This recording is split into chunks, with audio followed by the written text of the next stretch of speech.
second edition of BW Healthcare's annual summit, and we have with us Dr. Velumani, who is the creator of Thyrocare. Thank you for joining us, Dr. Velumani. The question that I want to ask you is, you talked about valuation and profitability in your speech. What do you think is the scenario when you look at the health tech companies and the valuation and the funding that they are getting at this point in time? Valuation has become a complicated game. Earlier there were standard industries, and industries were evaluated for their total turnovers, profitabilities, growth. These three were playing a role, and people were assessing valuation with the least error. Today, people are funding so much, top line is growing and the losses are growing. But still those companies are valued on some assumption that once if they get volume, their profits will build up. If it builds up, valuations are right. If it doesn't build up, you are totally wrong. So today's industry where startups, tech companies are claiming success, visualizing future, more errors than correct predictions. So that's the risk in what people do take risks. But valuation today, not only in healthcare, in any industry, has become a very, very challenging one. And sometimes overvalued sells very fast. And sometimes, for example, my own company was running at a 1400 per share. That time everyone was buying. Today it's available for 500. Today not many are buying. So it's a crazy one. It's very difficult to say. Absolutely.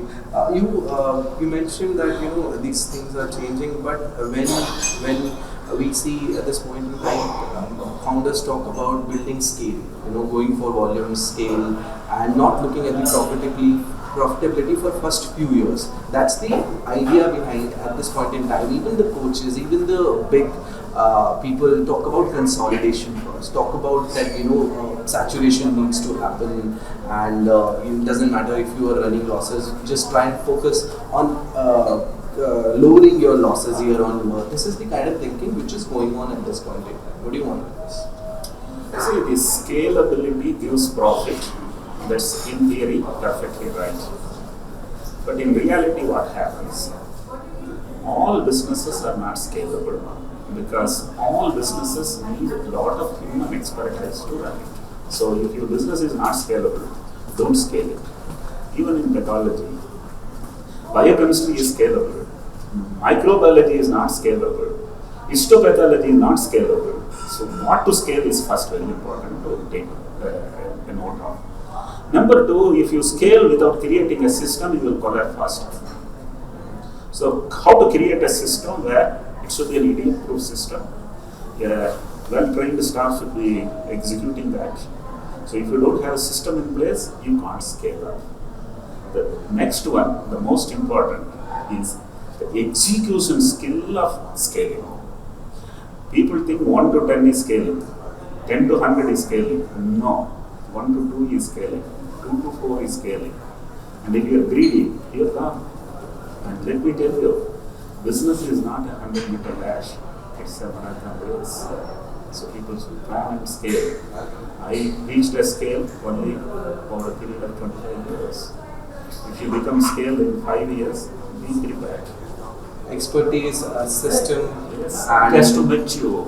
It has to mature, absolutely. What do you think about the current diagnostic industry in India vis-a-vis when you started? See, those days, not much of technology was there. Auto analyzers were not there. Competition was not there. Opportunity was a lot. Pricing was high for disrupting. But having said that, those days without internet, doing business was not easy. Without automation, manually managing was not easy. So if you ask me, some of the aspects have become pretty easy to work on, but the competition and the technology has gone to nooks and corners of the country. What the first 4 machines analyzer came was only in 4 metros. I talk about the year 2000. Today in 23 years, all of headquarters have gone in, which means Today doing business is not simple. Not only that, disruption has already happened in diagnostic industry as much as it has happened in telecom industry. So can you disrupt more? I wonder, is that any way you can do it? But there could be someone who can come again with some idea to disrupt. Right. Access has, it has improved a lot. But what do you foresee from, let's say, 5 years from now in the diagnostic industry? Not only diagnostics, entire healthcare. I must tell you, in entire world, India is cheapest in healthcare. In India, the cheapest is costless because of the per capita income of the Indians. So if you ask me, even in India, prices are highly priced. It has to come down. Prices will not naturally come down. No one wants to willingly reduce the price, but somebody will disrupt.